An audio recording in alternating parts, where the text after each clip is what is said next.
So good afternoon, everyone, and welcome to our afternoon sessions. I hope you all had a chance to have a nice lunch on a cold, somewhat wintry day. This session is called Building Adaptive Capacity, and my name is Bethany Bradley. I'm one of the university co-directors for NE CASC.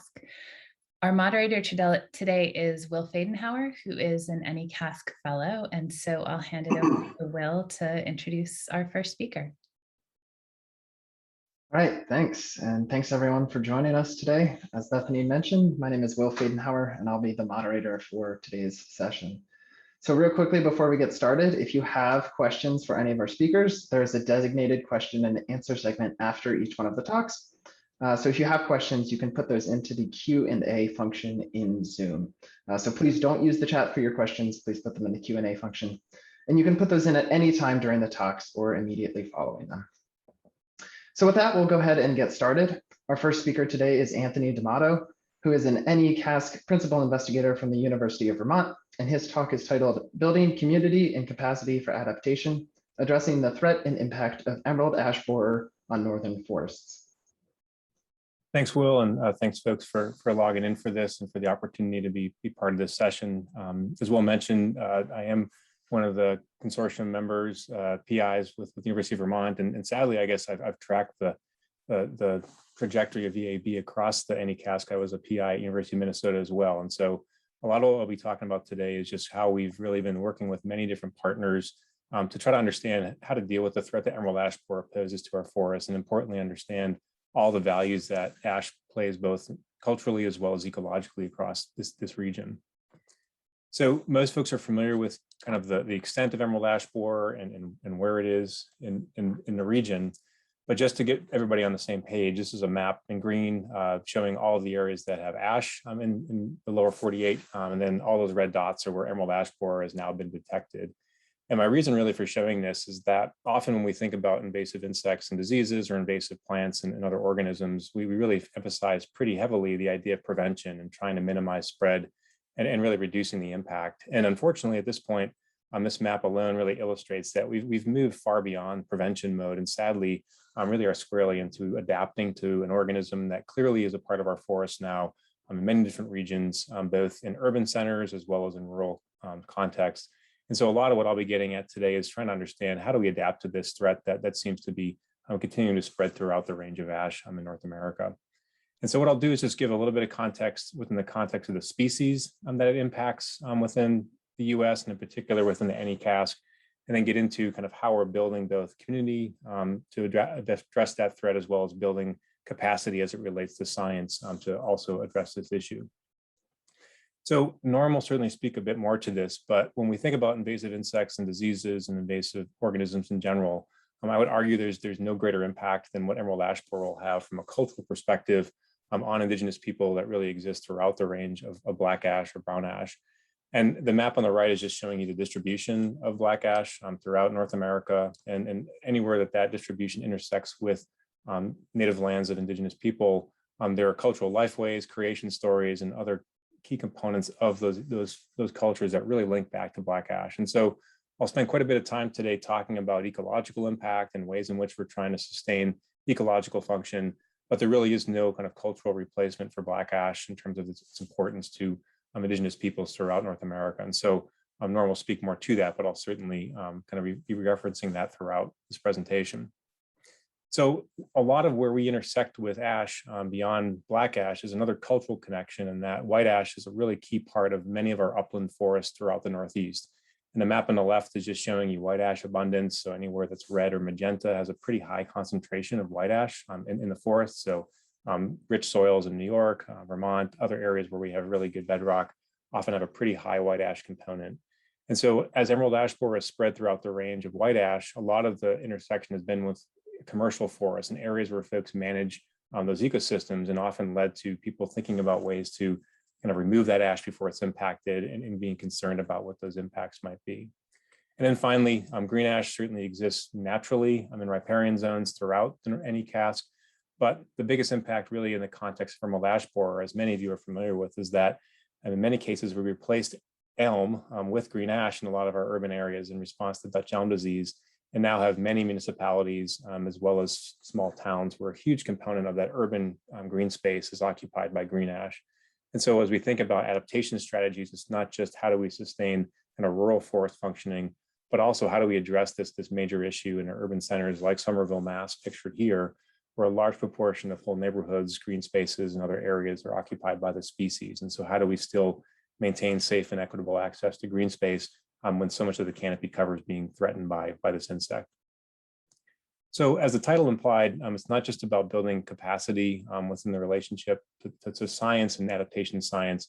A big part of what emerald ash borer has been in terms of capacity has been building community. And so as much as we don't like an invasive insect or disease to be in the landscape, we view it as a major negative.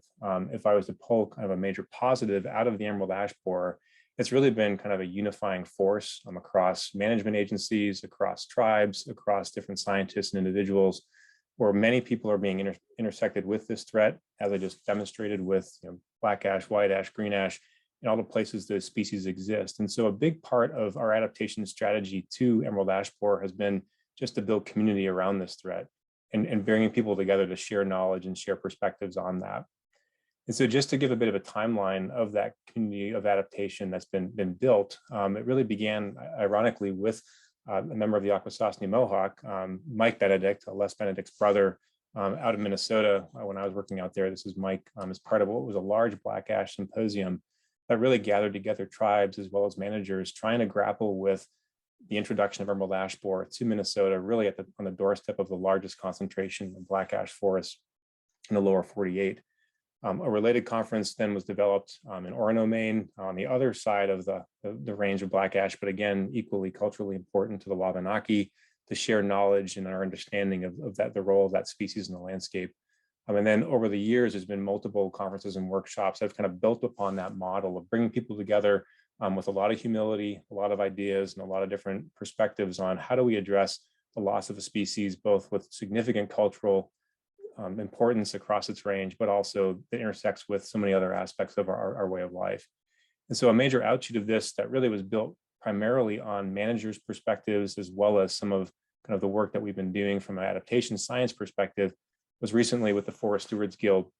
We developed a series of recommendations that really were kind of taking this community of practice and formalizing it into some recommendations that might actually think about both emerald ash borer as a threat to our forests, but also climate change, and really capitalizing again primarily on manager as well as other partner perspectives on how to best deal with this. So from the science side, a lot of what we've been trying to do is build capacity within the context of testing strategies and trying to evaluate adaptation science on the ground as ways to possibly minimize the impact of emerald ash borer, and again, included with that, the interactive threat of climate change. And so I'll just talk a little bit about some of the work we've been doing from a research standpoint, both in terms of what the main questions we're often trying to address in relation to loss of ash, and then talk a little bit about where we might be going in terms of some of this work over the coming years. And so again, thinking of kind of where some of the biggest threats to emerald ash borer were first viewed from an ecosystem and cultural standpoint, a lot of the work that we've been doing historically looking at adaptation capacity within ash forests is really focused on these black ash wetlands that really often are dominated by solely black ash. And so the concern being that once emerald ash borer gets into these forests and kills the ash trees, how will that impact the future forest structure out there? Do we see an increase in the water table, and as a result, loss of tree cover, a gain in more marsh-like vegetation, and kind of a loss of some of those habitats? Likewise, sometimes even more deadly than the insect itself is kind of our human response to that insect. And so trying to understand, if we're reacting to emerald ash borer with preemptive harvesting, what does that do in terms of the overall structure of those ecosystems? And so a lot of what has been discussed and a lot of what's been tried, certainly some of the things that Norm will also refer to a bit with the Akwesasne, is that, how do we actually maintain species out on these sites and sustain some of the forested wetland conditions that are so important both for ecological and cultural values. And to that point, one of the key things that we've been looking at is trying to understand, how will loss of tree cover in some of these areas following emerald ash borer impact wildlife populations. And Alexis Grindy's been doing work on this, and there's a paper coming out in Ecological Applications that shows that the loss of tree cover in these areas really does impact, as you would expect, those species like American marten and fisher that really are dependent on these intact kind of wetland forests for for a portion of their life cycle. Likewise, interestingly, with amphibians, as you would expect, when you start getting more wet areas and conditions following the loss of ash, there's actually more breeding habitat. So there's actually a positive of losing that ash cover. But the negative is you lose some of that kind of adjacent areas that aren't flooded, that are really critical non-breeding zones. And so the key takeaway from a lot of the work that's been done looking at wildlife impacts is that keeping tree cover in these areas, even with emerald ash borer moving through, is pretty critical for sustaining those functions.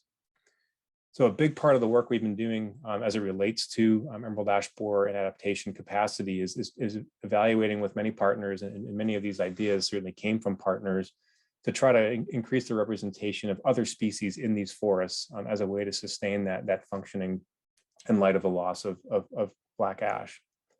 So one of the things we've been doing is just keeping track of what are all the species folks are trying on the landscape. And those that are scanning this list that know their trees, you're not seeing too many surprises in terms of what grows in wet forest conditions, with maybe one being a surprise Manchurian ash, which is not a native ash species to North America, but was actually included in some trials, given you're actually able to pound out splints for making baskets from Manchurian ash. And so there was some interest in including that from the perspective of a potential source of future basket making materials, particularly with the Ojibwe in some areas in northern Minnesota. So one of the things that we've certainly been seeing is that there are many species that don't do very well in lowland settings. And I was talking to Norm the other day about this. Is a lot of things go into why a tree does well or not when it gets planted. But a couple of key consistencies we've observed is that both American elm, which is a species that we wish had more resistance to Dutch elm disease, but also swamp white oak across many different trials has been a species that has done quite well in these wetland settings. And what's been interesting to observe is over the past several years, those that follow NRCS cost share assistance programs, EQIP funds are now actually being applied both on some tribal lands, the Stockbridge Muncie in Wisconsin, but also in parts of other parts of Michigan and Wisconsin to pay landowners to actually plant seedlings to diversify their ash stands. And so we're seeing some of these adaptation strategies now being integrated into cost share assistance and opportunities for landowners. At the same time, speaking to the cultural importance of black ash, in particular, there is no substitute for black ash. And so we want to keep black ash as part of the forest if possible. So finding ways to regenerate new cohorts of black ash and maintain that on the landscape, even in light of emerald ash borer infestation. And so this graph on the left is just showing some work we were doing looking at uninfested stands, infested stands, and then areas that have been harvested with different practices. And generally those areas that get impacted by emerald ash borer, the black being black ash, over time really lose even black ash seedlings from the site, because as it starts to swamp out and other vegetation becomes dominant, you lose kind of that cohort of ash that may have been present before the trees died. And so what we're seeing is that sometimes going into these areas and diversifying them may be kind of a logical preemptive strategy to get another cohort established before you lose those trees. Likewise, same idea with white ash. I'm looking at kind of unharvested compared to harvested areas. I'm using harvests as ways to actually kind of regenerate ash and keep it on the landscape as an option into the future as we develop other technologies to try to maintain it and preserve it throughout the region. So as a preamble for future presentations, we're also doing a lot of kind of large scale experiments in relation to various aspects of adaptation. And one is squarely focused on white ash and looking at kind of adaptive strategies for white ash within northern hardwood forest in the Northeast. And so we have a large scale replicated experiment in Corinth, Vermont that was co-developed with managers from Vermont Forest Parks and Recreation, the Vermont Land Trust, as well as others, to try to think of ways to sustain ash, even in the context of the AB. And so this is just a plug for future work and certainly some key NE CASC funding and partners on that. But where we're also turning is a bit different, particularly for me as a silviculturist, and some of the things about ways to manage kind of large forests without a lot of investment. And that, as we think about emerald ash borer and just the value, both culturally and ecologically, of trying to keep ash in the landscape, particularly mature ash in the landscape, a lot of where we're now turning is finding ways to integrate things like, protecting individual trees with insecticides and trying to integrate biocontrol efforts with how we're managing across the landscape as a way to both, sustain ash and protect ash, particularly within the context of mature seed sources and mature sources of splint material, but also finding ways just to keep this as a future strategy in the landscape. And again, Norm will speak more towards how the Akwesasne and others are factoring that through, but we really don't have good guidance right now about how to best do this. If you're dealing with over 1 billion ash trees in a state or a region, which ones get protected, and how do we do that in a way to sustain both cultural and ecological values? And so one of the things, like I said, that's been useful, I think, as a learning opportunity as it relates to adaptive capacity is that, building kind of an understanding in a community around both the ecosystem that's impacted, but also the humans that intersect with that ecosystem, certainly first and foremost, the tribal perspective, but also, again, ashes across our working landscapes and our urban ecosystems. And so understanding kind of how those elements will be impacted as opposed to focusing just on the organism itself and not factoring in those values.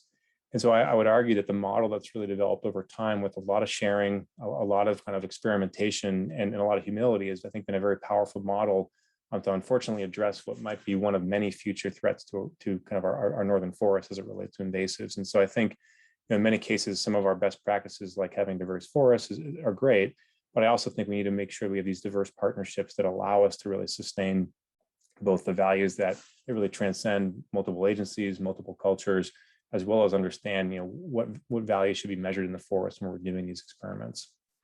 And so speaking to that community of practice, there are a lot of folks that have certainly contributed many ideas over the years and continue to be partners as we try to grapple with this issue.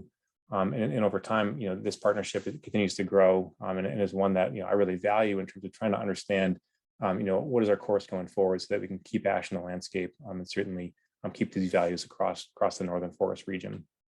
So I'll end with a nice big white ash and a rich northern hardwood stand in Vermont, and certainly have a few minutes here to take questions from folks.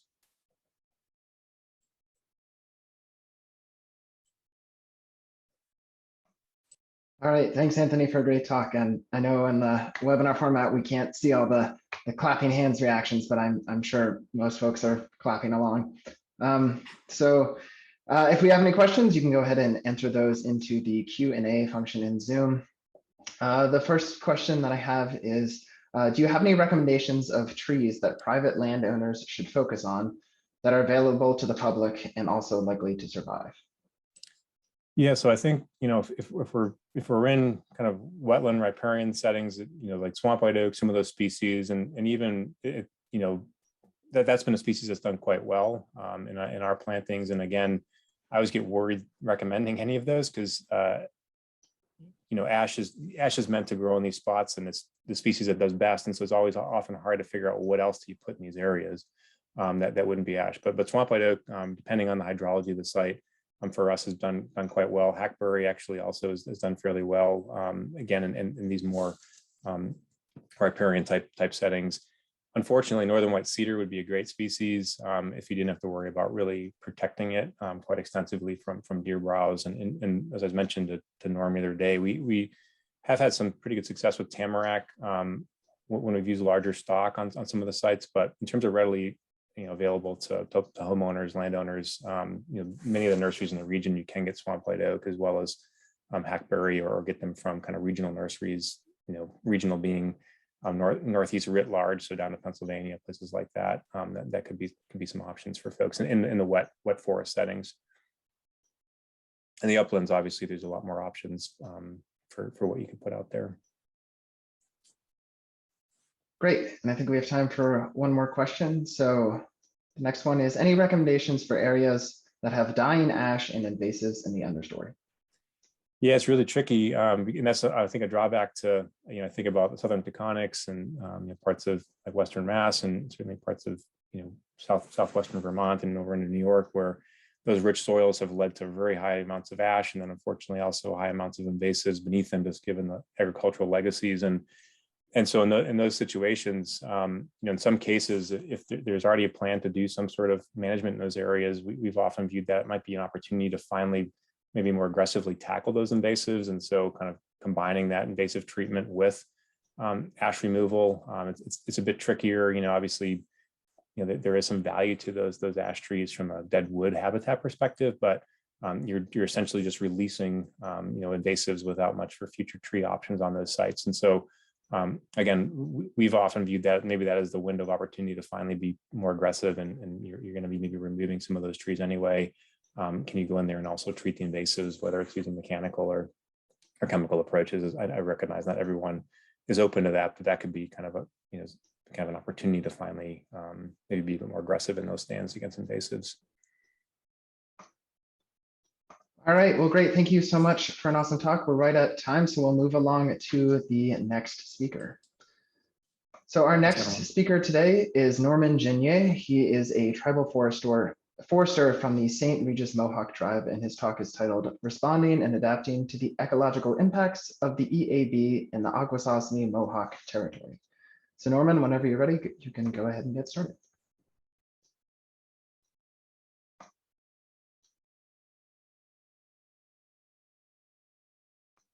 I believe you're muted.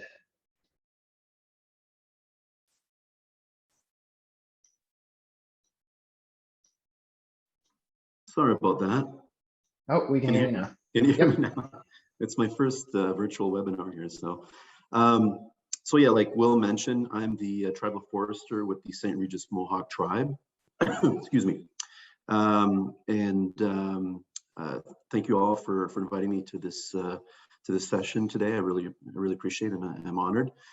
So I've been working with the tribe for roughly a year and a half, and the bulk of my work is working with the impacts of the emerald ash borer. So it's been a very interesting and challenging position so far, and I'm really enjoying it. And I've been meeting a lot of people, including Anthony that I met a couple of weeks ago through a series of phone calls, and other folks from different organizations. So it's been a really a great experience so far. I'm here today to quickly talk about some of the work that we've been doing at the tribe, basically trying to respond and adapt as best we can to the changes that have come with the emerald ash borer. So I'll just give a quick background, when it was first discovered in Akwesasne. Some of the work we've been doing prior to finding the emerald ash borer, some surveillance work and some outreach work. I'll be talking about sentinel trees, trap trees, silvicultural treatments that we've done in the past, and that we have actually we've done one this past winter there that I'll be talking about. Biocontrol strategies, tree injections, as Anthony mentioned, are some of the things that we've done this year. Tree planting, and I'll finish with talking about black ash and what it means to the Mohawks of Akwesasne. So it was first discovered in 2017. It was found in one of our green funnel traps that was deployed in the eastern section of the territory. Soon after finding the EAB, the delimitation survey was started, which was completed by 2018. I'll be going into details what exactly is the delimitation survey for those who don't know. Shortly after finding out about the arrival of the EAB, some additional monitoring traps were deployed across the territory. But the traps we were anticipating the arrival, so that some of these traps had been out since 2012. So the tribe was very proactive in the arrival of the EAB. So there was a lot of work that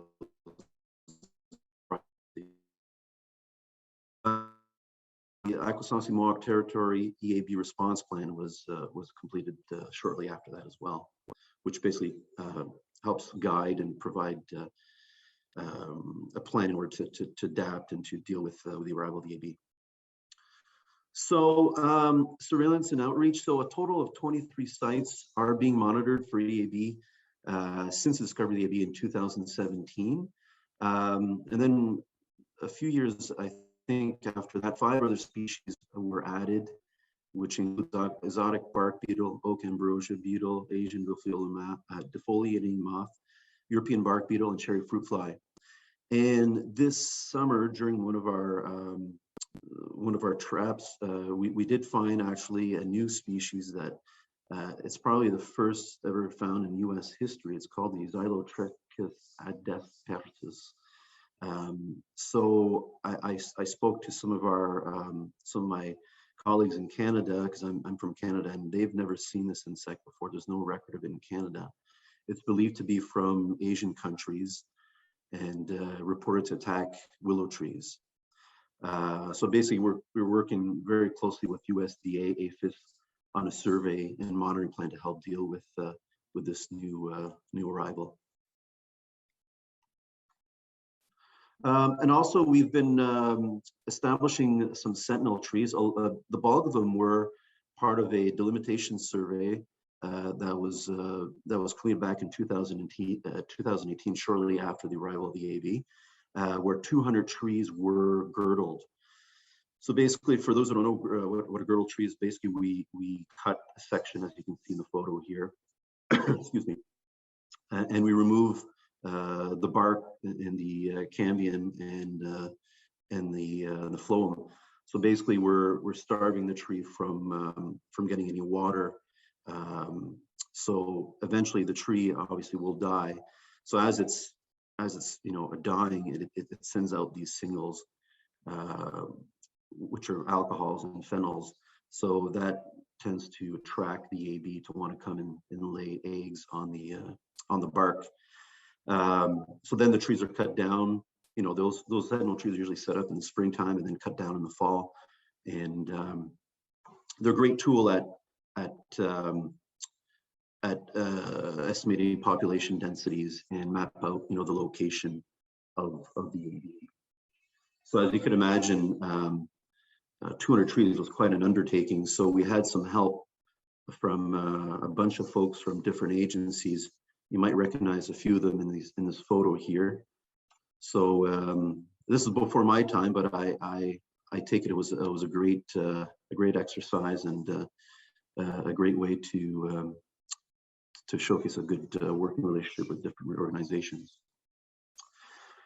Silvicultural treatments. Excuse me, treatments complete on several black ash stands in Brazier State Forest. Some were done 15, 20 years ago. And the one we recently completed, like I mentioned before, was this past winter. Basically what we're doing there, we're releasing black ash seed trees that were identified previously by another forester. So the trees have been marked. And so the idea was to do a crop tree release cut there.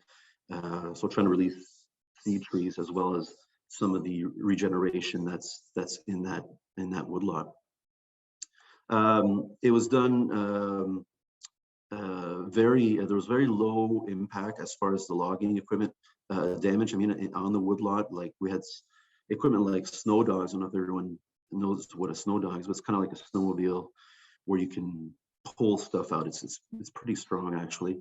We had RTVs and that sort of thing. So there was very little damage done to the woodlot after we were done. It was hardly noticeable.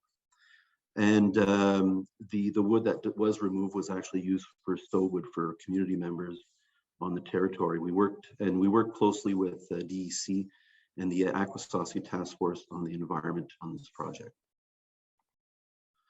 Biocontrol strategies. 2 sites were selected this year.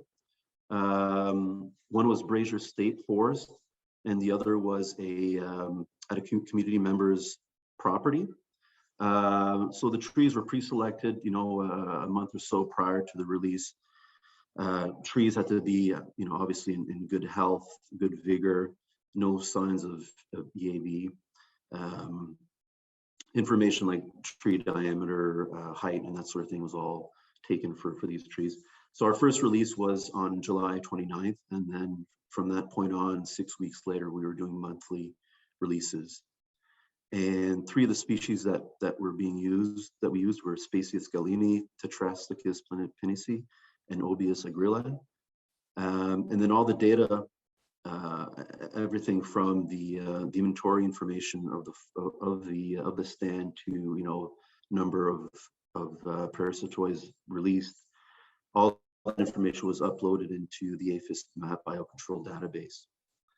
And so our next step, well, obviously we'll probably continue with releases next year, but in 2025, we have plans to start assessing the health the parasitoids and how they, established in their new environments. Tree injections. Tree injections can be expensive, an expensive tool. It's effective.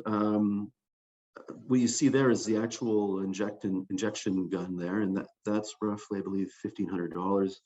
And then the insecticide that we use, the imimectin benzoate, was roughly, I think, $500 for, I believe, a liter. So it can get very expensive. So it's not something you want to be, injecting hundreds of acres with. So we ended up identifying roughly 100 high-value ash trees. Most were seed trees. So we injected those this past fall. We used the Arborjack injection system, as you can see in the photo there. And it really comes down to the amount of the size of the tree and the insect that you're looking to control that will dictate how much of product you need to inject into the tree. And reported, that there's research saying that it can last up to 3 years. So this is another tool that can be used, but as I mentioned, it can be expensive. It can be expensive very quickly. Tree planting is something that you can't go wrong with. We have 2 projects going on this year: roadside ash tree replacement. So a lot of trees were removed on the territory, including along one of the main highways, or State Route 37 that runs through Akwesasne. And so a lot of ash trees were removed, mostly by National Grid, the past couple of years. So there's a need there to replace some of that tree cover along that stretch of highway and a little bit areas outside there. So some of the species that we're looking, we plant strictly native species, and some of the species we're looking at is sugar maple, honey locust, highbush cranberry tat, to name a few. We have different types of soils, drainages. We have, power lines, utility lines, that sort of thing. So we're working hard at, selecting the right tree for the right site. It's not just going out there and planting any type of tree. We want to make sure that we're doing it right. And the other project we're working on is underplanting of black ash stands. So something that, we don't have much experience at the moment. So we're doing a lot of trials, and based on my experience in the past, I have a fairly good idea of what could work as far as underplanting species.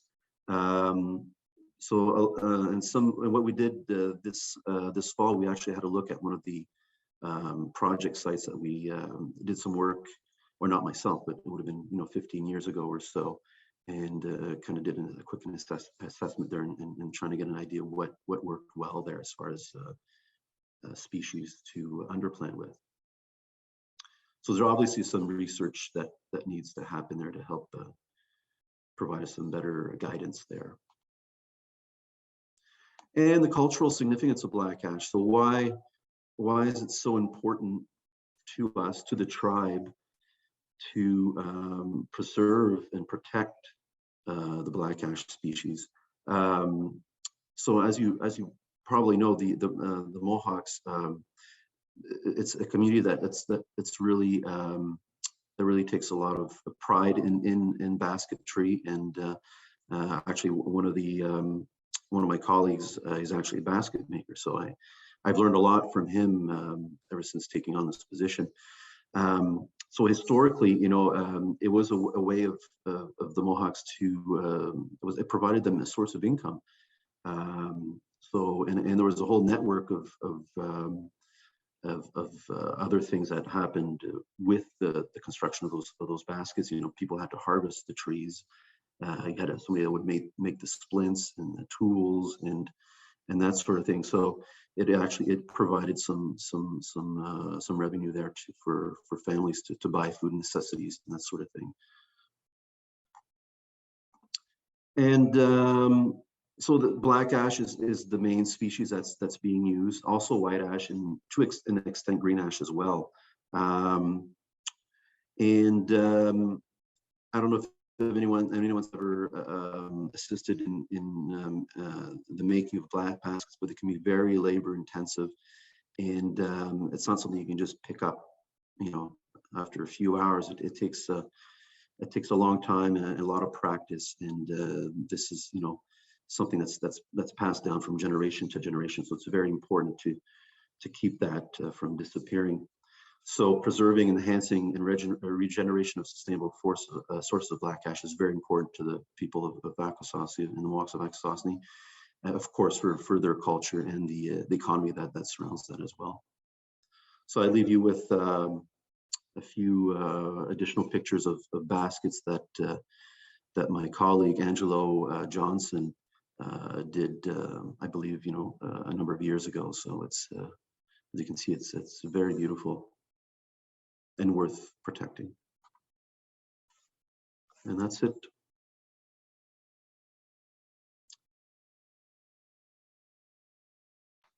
I'll take on any questions. Thanks so much, Norman. I really enjoyed that talk. And Thank yes, you. a reminder to our audience that you can put your questions in the Q&A function in Zoom.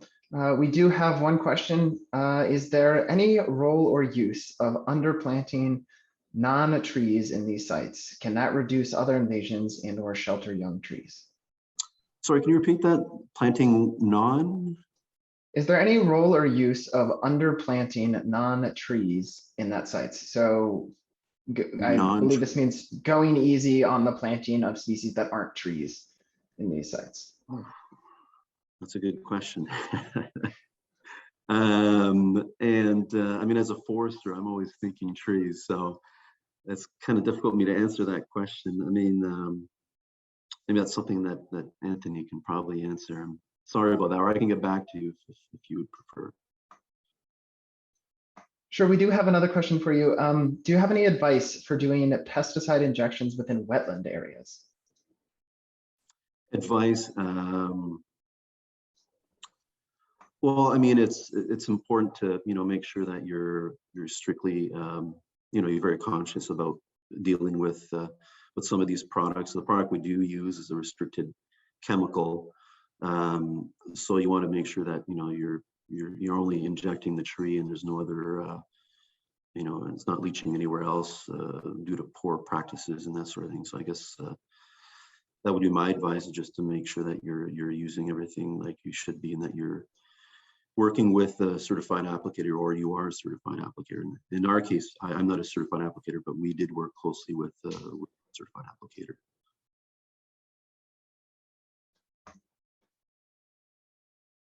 Great, and then I think we have time for one more question. Does emamectin benzoate as a systemic have the same mobility and poisoning problems to our rivers as the neonicotinoids insecticides do? I don't know. I'm sure there's been a lot of research. When I first took on this position in Canada, because I was working in Canada previously, they were using a more natural product. It was from the neem oil family, and so I was kind of surprised when I came to the U.S. and they were using emamectin benzoate. But our plans are to switch over eventually to a more natural product. As far as the impact from this product in particular, like I said, I'm sure there's been a lot of research. I did, quickly look into it whenever we did start our program, and I didn't see anything out there that discouraged us from using this product. So I hope that kind of helps. All right, great. Well, Norman, thanks again so much for a great talk. We are just about at time, so we will go ahead and move on to the next and final talk at this time. Thank you. So our last talk today is on salt marshes and coastal wetlands, and this is by John Woodruff, who's an NE CASC University co-director at UMass Amherst, as well as Linda Deegan, who's an NE CASC principal investigator at the Woodville Climate Research Center. Great, thanks. Norman, if you're able to unshare your screen, then I think we'll be able to get John in here.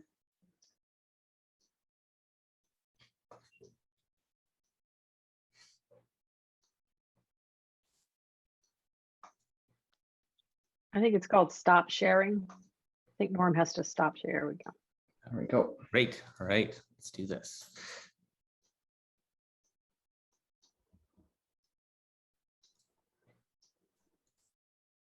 Oops. 1 second. I'm having a little.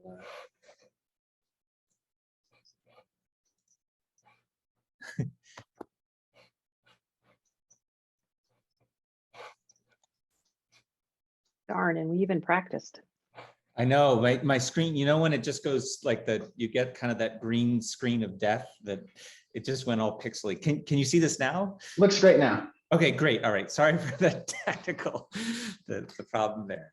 Okay, so thanks for having me. So the title of this talk is Sediment Supply to New England Salt Marshes, Knowns and Unknowns. And I want to thank my co-author, Linda Deegan, who I'm thankful to have here, who can help sort of shield questions on adaptation techniques, as well as sort of pollution loadings, which will make sense more through when I continue on through the talk. So this work is sort of a subset of a much larger initiative that's led by Katie Call, Extension Assistant Professor at the Gloucester Marine Station, the University of Massachusetts, and Adrienne Papal, the Program Manager of Habitat and Water Quality at the Massachusetts Office of Coastal Zone Management. And these two really put together this fantastic and ever-growing group of scientists, practitioners, and stakeholders, all interested in salt marshes, to compose this Salt Marsh Working Group. It now has over 80 members. It was called initially the Massachusetts Salt Marsh Working Group, and now it has members that span Maine all the way down to Rhode Island. And so one of the missions that they put forward to us as members of the Salt Marsh Working Group, there were a number of missions, but one of them was for us to target salt marsh research gaps and priority research needs. And so I was asked to head the sediment supply subgroup of the Salt Marsh Working Group, and the results that I'm going to be presenting are sort of an outcome of that. So the Salt Marsh Working Group, the themes that were identified and sort of these subgroups to identify sort of research gaps and driving questions were divided into sort of these 5 different categories: sediment supply, sea level rise, marsh migration, hydrology, and nutrient and pollution, which Linda is a specialist on. And so I'm just going to break out and describe it's kind of an example of outcomes from one group, which is the sediment supply group. I had a great group of expertise within the subgroup here, and really sort of this work is sort of really a result of sort of the hard work of the entire side group here, which kind of really sort of shows the breadth of diversity of representation in terms of sort of government organizations, academics, NGOs that compose the Salt Marsh Working Group. So in terms of external sediment apply, the first thing that we were tasked to do in sort of this white paper was to sort of talk about how sediment accumulation allows salt marshes to build marsh capital. What is the evidence for that? When I say marsh capital, I mean that sediments is largely viewed as providing a sort of additional material that the marsh can use to increase the rate that it accumulates in order to keep up with sea level rise. And so the support in the literature for this comes from marsh stratigraphy and the composition of marsh in relation to its elevation, sediment budgets versus marsh areas, and numerical model results. And I'll go through each one of these 3 pieces of evidence, just an example of each. The first on why we think that sediment supply is so important to increase marsh resilience is that where we see areas where the marsh is sort of trying to keep up with with rapid rises in water level, we see that marsh has incorporated a lot of sediment into into the marsh. And so this is an example of a marsh core. The top of the core is on the right side, and this is along the North River, where an inlet switch resulted in sort of this rapid rise in water level, about 25 centimeters. And the marsh responded with fairly high rates of accumulation, upwards of 6 centimeters per year, far in excess of projections for future rates of sea level rise in the next 100 years, and it was able to do this really rapid accumulation by incorporating inorganic material and trapping inorganic material in the marsh. And so we see evidence of greater accumulation when the marsh is greater incorporation of sediments into the marsh when it's rapidly accumulating. We also observe that marshes that have a large sediment deficit are the ones that are sort of more likely to have open water versus large expanses of marsh area. So this is work by a member of the sediment supply subgroup, Neil Ganju. He has this unvegetated to vegetated ratio, which is sort of open water versus marsh area. And the main point here is that we're showing that he's showing this UVVR versus sediment budget on the y-axis. And for marshes that have a lot of open water and not much marsh area, shown as B here, then there is a substantially greater deficit of sediment, that the system is losing sediment more than systems that are healthier, have larger marsh areas, and are not losing as much sediment. And then the final piece of evidence that for why we think that sediment is important for building marsh capital is through models. And so this is an example of a model by Mariotti in 2020. The right is showing a rows, there are 4 rows here showing different rates of sea level rise that the model is driven by, and the column to the right is under low sediment concentrations, and the column to the left is high sediment concentrations. And the main point here is that it's the marsh with low sediment concentrations that really does not survive and gets drowned when it's under high rates of sea level rise. Another shout out in this paper was sort of the quote towards the end saying that external sediment supply to marshes is the most critical and least developed aspect of marsh monitoring. So we sort of outlined the sort of a literature review on the importance of sediment supply for marsh resilience. And then we came up with sort of these 5 driving research questions for moving forward. The first is, how does the spatial variability of sediment concentration along the coast impact marsh resilience? What has been the temporal variability in sediment supply, primarily associated with historical landscape changes, and how has that impacted marsh's response? The magnitude of influence of suspended sediment availability to marsh resilience, and then finally, the efficacy of sediment-based restoration techniques. And a subcategory of that is sort of what is the importance of various sediment characteristics to the viability of these types of restoration techniques. So I'm just going to do a quick little detail of each one of these. So how does sediment supply vary spatially? In New England, we have a very different landscape than other parts of the US. From points from New York north, our landscape and our sediments are largely dictated by legacy deposits that were laid down by past glaciations. So this is showing an example of Fourth Cliff, a drumlin till deposit that's being eroded. And then you can see the marsh behind it here. And so this is, one particular source, and you can see that it's very heterogeneous, that the distribution of these types of deposits are really sporadic along our landscape in the Northeast.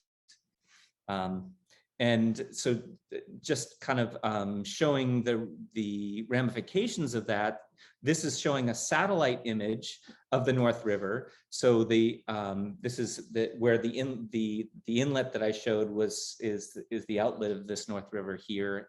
And what you're looking at is we're seeing these high sediment concentrations just offshore, shown as tan in the water this is following the significant wave event in 2018.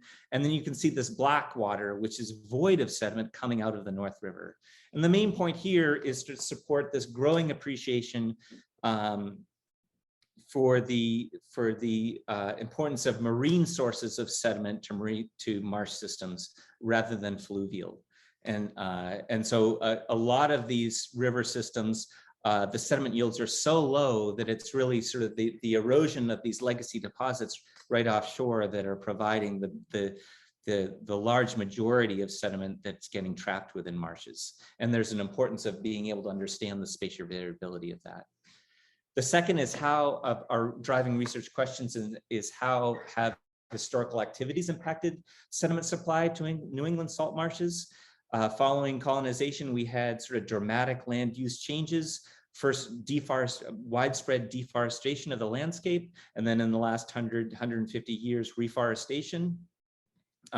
We've had large damming projects and development along within the watershed as well. And then on the shoreline side, we've had sort of the building up these coastal structures, groins, jetties, bulkheads, and enrollments. It's sort of been mantra that, and certainly in other parts of the US, sort of deforestation resulted in sort of an increased sediment delivery to rivers because of enhanced erosion. There is sort of growing appreciation in the Northeast that deforestation had less of an impact in sediment delivery. And this is, again, because of this glaciated landscape that has really relatively low sediment yields in a lot of places to trap that sediment before it makes its way down to sort of the coastline. An example of this is looking at the tidal Hudson, where we've obtained results that basically show that over 50% of the tidal wetlands on the tidal Hudson really have been created within the last basically 150 to 100 years. And this is sort of following reforestation and damming, both things that are largely thought to reduce sediment delivery to rivers and coastlines. And this is when a bulk of the marshes were formed, particularly at least within the tidal Hudson.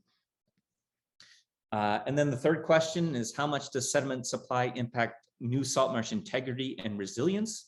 So there are big questions on sediment impacts on the erodibility of a marsh based on the amount of sediment that's trapped within it, how that sediment trapping impacts hydrology, ponding, vegetation, nitrogen cycling, et cetera. In addition to that, how this trapping of sediment impacts elevation gain when you account for impacts of compaction and subsidence, as well as changes in bulk density. So as an example for bulk density, this is showing sort of the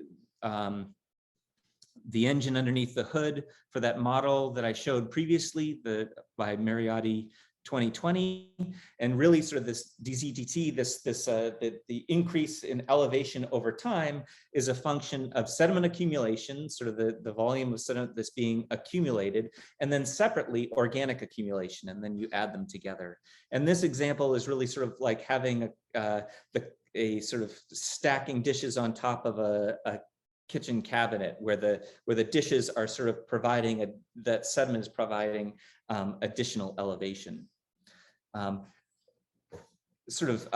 Contrasting that are results that sort of, when looking at sort of how sediment is included into marshes, this is a figure that I can thank Brian Yellen, my colleague, who basically gave it to me at the 11th hour last night. But these are recent results that we've produced based on work over this past summer. The green is looking at the organic fraction and how it relates to dry bulk density, or sort of the volume that is taken up by a certain mass. And so we're showing New England marshes in green, and then Morris et al. This is a larger synthesis of data shown behind it. And the main point here is that when you have more sediment that's trapped within a marsh, so its organic fraction is reduced, your dry bulk density goes up. And that is sort of an analogy of basically putting the plates in the cupboard. And so you're increasing the mass of that cupboard, but you're not really changing the elevation at all, because it's all going to fill the void space of these marshes. And so with these models, really sort of there's a middle ground here that we have yet to reach, that sort of kind of appreciates sort of how sediment really quantitatively goes to building a marsh surface. And then finally, what is the efficacy of sediment-based restoration techniques? The shoreline stability, these techniques really remain largely untested. It's sort of people really want to do something to help ensure the resiliency of these marshes. Mitigation techniques include shoreline stabilization with living shorelines and stone sills, thin layer placement that's shown here, pumping sediment onto the marsh surface, or the emplacement of fine-grained material in the tide channel and allowing it to be redistributed. But arguments are made that this is sort of kind of the same situation that happened in terms of beach nourishment about 30 years ago, where we were pumping sediment onto the beaches to make them wider, but by pumping that sediment from near shore, you were causing sort of you were over deepening that part, which allowed for sort of greater trapping offshore and greater erosion later along the beach face. And so the same is true and argued by Neil Ganju here, that pumping sediment from the tidal creek here onto the marsh is just allowing the tidal creek to trap more sediment at the expense of less sediment getting out of the marsh in the future. And so given the importance and urgency of marsh marsh restoration and mitigation in respect to response to sea level rise, we do not argue that a lack of knowledge should not prevent.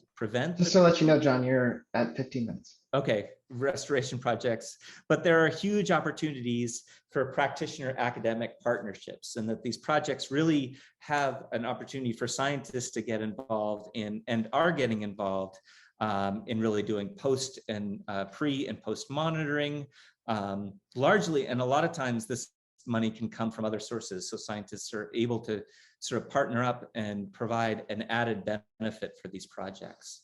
I'll just go quickly, the ranking of order of these research questions. Our research questions were presented to the larger Salt Marsh Working Group. Number one on the list was evaluating the efficacy of sediment-based restoration techniques.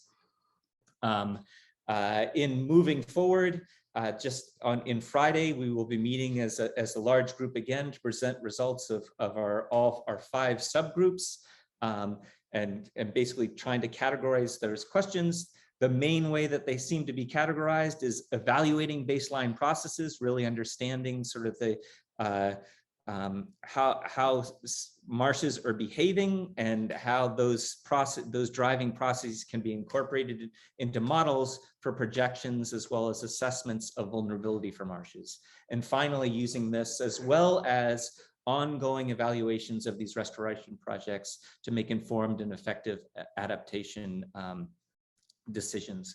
And you'll note that a lot of this, it falls right in line with Catherine Smith's presentations of the priorities of NE CASC when moving forward as well. And we're hoping that these reports will provide some guidance in driving the science forward.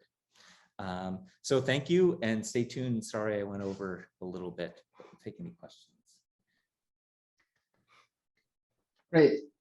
Great talk, John. Thank you so much. So we do have time for maybe 1 or 2 quick questions. So our first question is, how much does upstream erosion impact sediment supply? So that's a great question. And so the main point there is that it really depends on the system, because New England the rivers are so heterogeneous in terms of the amount of sediment that each individual river system has access to based on sort of the glacial deposits are within that watershed, that you can have one watershed that might have a lot of sediment to contribute to the coast and another one that would be mainly bedrock that would be void of sediment. In large part, I think that there's been an overemphasis on sediment supply from rivers in the Northeast, with the exception of major river systems. But smaller river systems in general in the Northeast have really deliver relatively small sediment loads to the coast in these marshes in comparison to sort of these marine sources that I mentioned. I don't know if Linda wants to weigh in there on her perspective.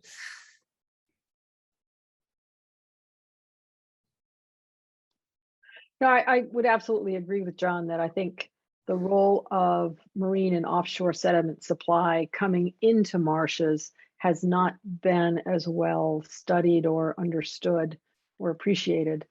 I think that we do have a ways to go in sort of classifying rivers in terms of their ability to deliver sediment. So large rivers versus small rivers, what's a large river in the Northeast is a nothing river in the Southeast. So we have to, sort of think about what our classification of river systems are in that context. All right, great. Well, thank you both so much for a great talk, and we'll give a round of applause to all of our speakers for a job well done, and I'll pass it back to Bethany. Thanks, Will, and thanks so much to all the speakers for a great session today, and to everyone for joining us. And if you think that we should be doing more or less of the work that you saw in this session, please provide feedback on our science themes, which Addie Rose posted in the chat. The symposium resumes in 15 minutes at 3:15 with 3 different workshops for you to choose from, including one on frameworks to adaptation. So I hope to see you at one of them.